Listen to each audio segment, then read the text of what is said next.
भाव से लगे, तीन तीन के झुंड होकर वो वृक्षों का भाव वर्णित किया। सब जगह पर दर्शन करेंगे तो एक एक वृक्ष मिलेंगे, कहीं आंवले का मिलेगा, कहीं पीपल का मिलेगा, कहीं बड़ का मिलेगा, कहीं शमी का मिलेगा। पर पितृलोक में जितना बड़ा पितृलोक है, उस पितृलोक में जितने वृक्ष मिलेंगे सारे त्रिवेणी के भाव से मिलेंगे। तीन तीन वृक्ष का एक भाव। इसलिए हमारे यहां त्रिवेणी की जरा महत्वता रहती है पूर्वजों के लिए, पितरों के लिए। पर शिव महापुराण की कथा कहती है त्रिवेणी का पौधा घर में नहीं लगाया जाता। कई लोग इतने चतुर होते हैं कि घर में ही त्रिवेणी लगा लेते हैं कि गमले में आंवला लगा लिया, पीपल लगा लिया, बड़ लगा लिया। तो ये त्रिवेणी का जो पौधा होता है ये बाहर होना चाहिए, घर के अंदर नहीं होना चाहिए। हाँ, आंवले का पेड़ आप अलग से लगा लो, चल जाएगा। पीपल का पौधा छोटा लगाओगे, थोड़ा समय तक, जब तक पीपल बड़ा ना हो, तुम्हारे सिर पर छाया ना ही हो, तब तक तो आप घर के अंदर लगा सकते हो। पर पीपल बड़ा हो जाए और उसकी छाया आपके सिर पर आने लगे तो उस पीपल को घर में नहीं रखना, उसको बाहर लगा दो। आंवले का पौधा आपको बड़ का पौधा छोटा हो, उसकी छाया ना पड़े, तब तक आप पूजन के लिए लगा लो, मना नहीं है। पर बाद में जब छाया सिर पे आने लगे तो बड़ को भी आपको बाहर लगाना पड़ेगा। केवल आंवले का पौधा ऐसा होता है जो घर के अंदर आप लगा सकते हो। शमी का पौधा घर में लगा सकते हो, पर शमी का पौधा भी जब बड़पन में आ जाए, बड़ा हो जाए, तब उसको भी हटाना पड़ता है। शंकर भगवान को जो बेलपत्र चढ़ती है, शमी पत्र चढ़ता है, उसमें बेलपत्र का जो पौधा है वो परमानेंट कितना भी बड़ा हो जाए वो सुख देगा। पर शमी का पौधा भी ज्यादा बड़ा होगा तो वो आपको हटाना पड़ेगा, ले जाकर लगाना पड़ेगा। छोटा है चले, पर निवेदन है कि बड़, पीपल और आंवले की त्रिवेणी आप गमले के अंदर ना बनो। आप गमले के अंदर, कई माताओं की आदत है त्रिवेणी कहां पूजने जाएंगे, त्रिवेणी पे कहां दिया लगाने जाएंगे, तो गमले में त्रिवेणी बना लो, बड़ का पौधा भी लगा लो उसी के अंदर, उसी में आंवले का, उसी में पीपल। वो शिव महापुराण वर्णन नहीं करती। त्रिवेणी घर में, त्रिवेणी बाहर, त्रिवेणी का पौधा बाहर हो, घर के अंदर नहीं। क्यों? शिव महापुराण की कथा में स्पष्ट कहा गया, जहां त्रिवेणी का पौधा गमले के अंदर होता है, वहां उस स्थान पर महाराज कहीं ना कहीं क्लेश का भाव होता है, उस घर में शांति नहीं होती। क्यों? तो उसका भी व्याख्यान गरुड़ पुराण में कहा गया। क्या वर्णन किया गरुड़ पुराण में? कि जब जीव आत्मा को लेकर आया जाता है, सारे सुख दुख सब भोगने के बाद में कुछ समय के लिए उसको पितृलोक में जब लाया जाता है, तब पितृलोक में आने का जो प्रवेश द्वार है, उस द्वार में जब वो जीवात्मा सारे दुख भोग कर, तकलीफ भोग कर वो जीवात्मा जब प्रवेश करती है, तो उसको लगता है कि यहां पर फिर मुझे कहीं तकलीफ का अनुभव होगा, तो वो अंदर प्रवेश नहीं करती है। त्रिवेणी का जो पौधा होता है, उसी पौधे के नीचे वो जीवात्मा कुछ देर विश्राम कर लेती है। इसलिए शिव महापुराण कहती है त्रिवेणी बाहर पूजी जाए, त्रिवेणी बाहर लगाए।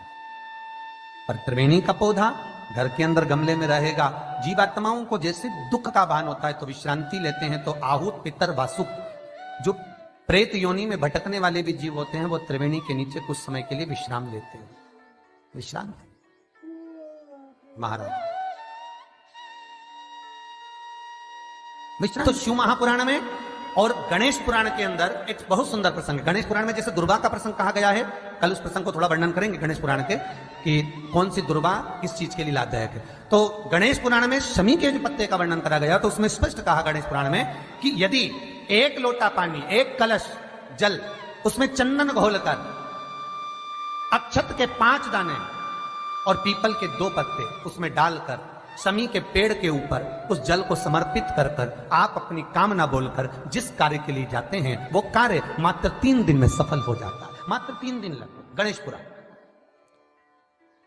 शमी पत्र का, शमी का जो पौधा आपको कहा था, बेलपत्री माता पार्वती के नैना शिव से प्रकट हुई, रुद्राक्ष का पौधा शंकर भगवान के नैना शिव से प्रकट हुआ, और शमी का जो पौधा है वो उमा और महेश, माता पार्वती का जो एक अवतार हुआ था, उमा अवतार। तो माता पार्वती, तो 52 अवतार माता पार्वती के हुए हैं, उसमें एक अवतार माता पार्वती का उमा अवतार है। तो उमा अवतार जब माता पार्वती का हुआ था, तो उसके साथ में शंकर भगवान को महेश्वर अवतार लेना पड़ा था।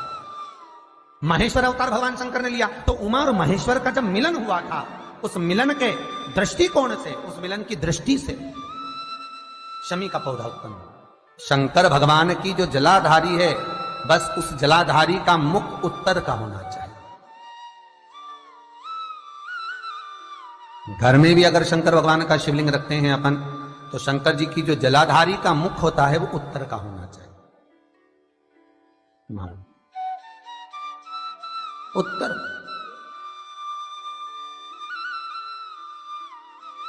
भगवान को जब भी बेलपत्र आप शिवलिंग पर समर्पित करते हैं तो ये डंडी का मुख आप जहां बैठकर कर रहे हो, आप उधर बैठे हो, इधर बैठे हो, इधर बैठे हो, जहां तुम भगवान शंकर के सामने बैठे हो, इस डंडी का मुख तुम जिस जगह पर बैठकर बेलपत्र समर्पित कर रहे हो, तुम जिस जगह बैठकर बेलपत्र चढ़ा रहे हो, तुम जिस जगह बैठकर बेलपत्र को भगवान शिव को समर्पित कर रहे हो, इस डंडी का मुख आपके ठीक विपरीतता के भाव में होना चाहिए। भगवान शंकर को जहां बैठकर चढ़ाओ, डंडी का मुख विपरीतता। महाराज, जब शमी पत्र भगवान शंकर को समर्पित करो तो शमी पत्र की डंडी का भाग आपकी ओर होना चाहिए। बेलपत्र की डंडी विपरीता भाव और शमी पत्र की डंडी का भाव, शमी पत्र की जो डंडी होती उसका भाग अपनी ओर होना चाहिए। यह बटकेश्वर महादेव कोई साधारण नहीं है। हमारा अदालत में केस चल रहा हो, प्रशासनिक कोई परेशानी आ रही हो, कोई एग्जाम निकल नहीं रहा हो, कोई केस अदालत में चल रहा है, नहीं निपट रहा, बड़ के पेड़ के नीचे शिवलिंग का निर्माण करिए और शिवलिंग का निर्माण कर कर, पूजन कर कर, घी का घृत का दिया लगाकर दही चढ़ाइए। उस दही को वापिस हाथ से चम्मच में निकाल लीजिए।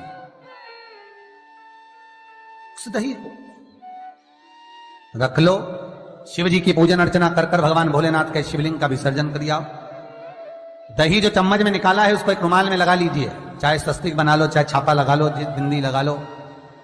उस रुमाल को जिस एग्जाम में बैठ रहे हो उसमें जेब में रख कर ले जाइए। अदालत जा रहे हो तो उसको अपनी जेब में रख कर लेकर जाइए।